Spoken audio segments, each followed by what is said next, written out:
എല്ലാവരെയും എൻ്റെ പുതിയ വീഡിയോയിലേക്ക് ഞാൻ വെൽക്കം ചെയ്യുന്നു. ഇന്നത്തെ വീഡിയോയിൽ കാണിക്കുന്നത് ഒരു കിടിലൻ സമ്മർ ഡ്രിങ്കാണ്. നൊങ്കുപാൽ സർബത്താണ്. ഇത് റിച്ച് ആയിട്ടാണ് ഉണ്ടാക്കിയിരിക്കുന്നത്. അതും വളരെ പെട്ടെന്ന് തന്നെ ഇത് തയ്യാറാക്കാവുന്നതാണ്.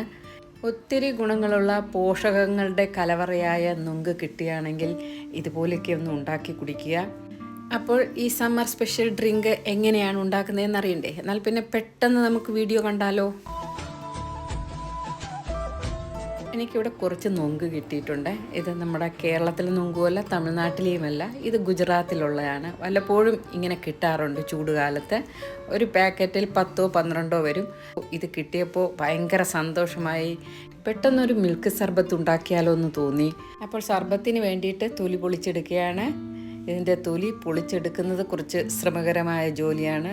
സർബത്ത് പെട്ടെന്ന് തന്നെ ഉണ്ടാക്കാം. തൊലി പൊളിക്കുന്നത് കുറച്ച് ടൈം എടുക്കും, അത്രയേ ഉള്ളൂ. പാക്കറ്റിൽ കിട്ടുന്നത് കാരണം നൊങ്കെല്ലാം ഒരേ പാകത്തിനായിരിക്കില്ല. ചിലത് പാകം കൂടിയതും കുറഞ്ഞതുമൊക്കെ ആയിരിക്കും കിട്ടുക. എല്ലാ നൊങ്കിൻ്റെയും സ്കിൻ നീക്കി വെച്ചിട്ടുണ്ട്. ഇനി ഇതിൽ നിന്ന് പാകം കൂടിയത് കുറച്ച് കട്ട് ചെയ്ത് വെക്കണം. പാകം കുറഞ്ഞത് മിക്സർ ജാറിലേക്കും പേസ്റ്റാക്കി എടുക്കാൻ വേണ്ടി മാറ്റണം. തീരെ കട്ടിയുള്ളതാണെങ്കിൽ സർബത്തിന് എടുക്കരുത്, അത് കഴിക്കാൻ ബുദ്ധിമുട്ടാകും. കുറച്ച് സമയമെടുത്ത് ഇതിൻ്റെ സ്കിന്നൊക്കെ നീക്കിയെങ്കിലും കുറച്ചൊക്കെ പറ്റി പിടിച്ചിരിപ്പുണ്ട്. ഇതൊന്നും സാരമില്ല. ഇനി ഇതിനെ കട്ട് ചെയ്ത് മിക്സർ ജാറിലേക്കും അതുപോലെ മറ്റൊരു പാത്രത്തിലേക്കും മാറ്റി വെച്ചിട്ടുണ്ട്. ജാറിലേക്ക് മാറ്റിയത് ഒന്ന് പേസ്റ്റ് പോലെ അരച്ചെടുക്കാം. ഇനി സർബത്ത് ഉണ്ടാക്കാം. ഇതിലേക്കായിട്ട് വലിയൊരു ബൗൾ എടുത്തിട്ടുണ്ട്. ഇതിലേക്ക് 1/2 ലിറ്ററിൽ കൂടുതൽ പാൽ ഒഴിച്ചു കൊടുക്കുന്നുണ്ട്. ഇത് നേരത്തെ കാച്ചി തണുപ്പിച്ച് ഫ്രിഡ്ജിൽ വെച്ചിരുന്ന പാലാണ്. ഇനി ഇതിലേക്ക് നേരത്തെ തയ്യാറാക്കി വെച്ചിരുന്ന നൊങ്കിൻ്റെ പേസ്റ്റ് ചേർത്ത് കൊടുക്കാം. ഞാനിവിടെ ഉണ്ടാക്കുന്ന നൊങ്ക് സർബത്ത് ഏകദേശം 4 ഗ്ലാസ്സിന് വേണ്ടിയിട്ടുള്ളതാണ്. ഇനി ഇതിലേക്ക് അരിഞ്ഞു വെച്ച മീഡിയം പാകത്തിലുള്ള നൊങ്ക് ചേർത്ത് കൊടുക്കുകയാണ്. ഞാൻ നൊങ്കിൻ്റെ പാകം അതിൻ്റെ മൂപ്പനുസരിച്ചാണ് കട്ട് ചെയ്തതും അരയ്ക്കാനെടുത്തതും.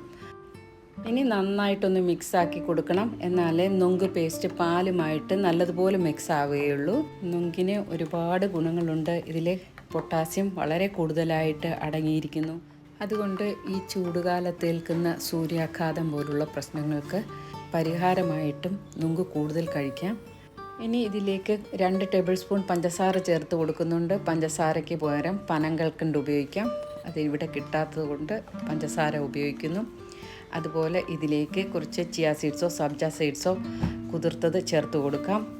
ഇനി ചേർത്ത് കൊടുക്കുന്നത് ഇതിലേക്ക് കുറച്ച് ചെറുപഴത്തിൻ്റെ കഷ്ണങ്ങളാണ്. ഏകദേശം 2 ചെറുപഴത്തിൻ്റെ കഷ്ണങ്ങൾ ചേർത്ത് കൊടുക്കുന്നുണ്ട്. ചെറുപഴത്തിന് പകരം റോബസ്റ്റോ കിട്ടുകയാണെങ്കിൽ ഉപയോഗിക്കാം. എന്നാൽ ഏത്തൻ പഴം ഉപയോഗിക്കരുത്, ടേസ്റ്റ് വ്യത്യാസം ഉണ്ടാകും. ഇനി എല്ലാം കൂടി ഒന്ന് മിക്സാക്കിയിട്ട് കുറച്ച് റിച്ചാക്കാൻ വേണ്ടി 2 ടേബിൾ സ്പൂൺ മിൽക്ക് മെയ്ഡ് ചേർത്ത് കൊടുക്കുന്നുണ്ട്. ഇത് ചേർക്കുമ്പോൾ ഒരു പ്രത്യേക രുചിയാണ്. വേനൽക്കാലത്ത് നൊങ്ക് കൂടുതൽ കഴിക്കുന്നത് ശരീരത്തിൻ്റെ തണുപ്പ് നിലനിർത്താനും അതുപോലെ ഹൈഡ്രേറ്റ് ആക്കി വെക്കാനും സഹായിക്കും. കൂടാതെ വയറിനും നല്ലതാണ്. ഇനി ഒരു ഫ്ലേവറിന് വേണ്ടിയിട്ട് 1/4 സ്പൂൺ ഏലക്കാപ്പൊടി ചേർത്ത് കൊടുക്കുന്നുണ്ട്. ഏലക്കാപ്പൊടി ചേർത്ത് മിക്സാക്കിയതിന് ശേഷം ഈ സർബത്ത് തണുക്കാൻ വേണ്ടിയിട്ട് കുറഞ്ഞത് 1/2 മണിക്കൂറോ അല്ലെങ്കിൽ 1 മണിക്കൂറൊക്കെ ഫ്രിഡ്ജിൽ സൂക്ഷിക്കാം. അതല്ല ഉടനെ തന്നെ കുടിക്കണമെന്ന് തോന്നുന്നുണ്ടെങ്കിൽ കുറച്ച് ഐസ് ക്യൂബ്സ് ഒക്കെ ചേർത്ത് തണുപ്പിച്ച് കുടിക്കാം. ഒത്തിരി പോഷക ഗുണങ്ങൾ അടങ്ങിയ നൊങ്കിൽ വിറ്റാമിൻസ് മാത്രമല്ല അയൺ, ഫോസ്ഫറസ്, അതുപോലെ സിങ്ക് കൂടുതലായിട്ട് അടങ്ങിയിട്ടുണ്ട്. ഈ കാരണത്താൽ എവിടെ കണ്ടാലും നൊങ്ക് വിട്ട് കളയരുത്. അത് വാങ്ങിച്ച് ഡയറക്റ്റായിട്ട് കഴിക്കുകയോ അല്ലെങ്കിൽ സർബത്ത് ഉണ്ടാക്കി കഴിക്കുകയോ ഒക്കെ ചെയ്യാം. പാൽ ചേർക്കാതെയും നൊങ്ക് സർബത്ത് ഉണ്ടാക്കാം. ഇനി നൊങ്ക് കിട്ടുമ്പോൾ അത്തരത്തിലൊരു റെസിപ്പിയുമായിട്ട് വരുന്നതാണ്. അപ്പോൾ നിങ്ങൾക്ക് ഈ മിൽക്ക് സർബത്ത് ഇഷ്ടപ്പെട്ടെങ്കിൽ വീഡിയോ ലൈക്ക് ചെയ്യുക, അതുപോലെ പ്രിയപ്പെട്ടവർക്ക് ഷെയർ ചെയ്യുക. പുതിയ വ്യൂവേഴ്സ് നിങ്ങളുടെ സപ്പോർട്ടും പ്രതീക്ഷിച്ചുകൊണ്ട് എല്ലാവരോടും സ്നേഹത്തോടെ ബൈ.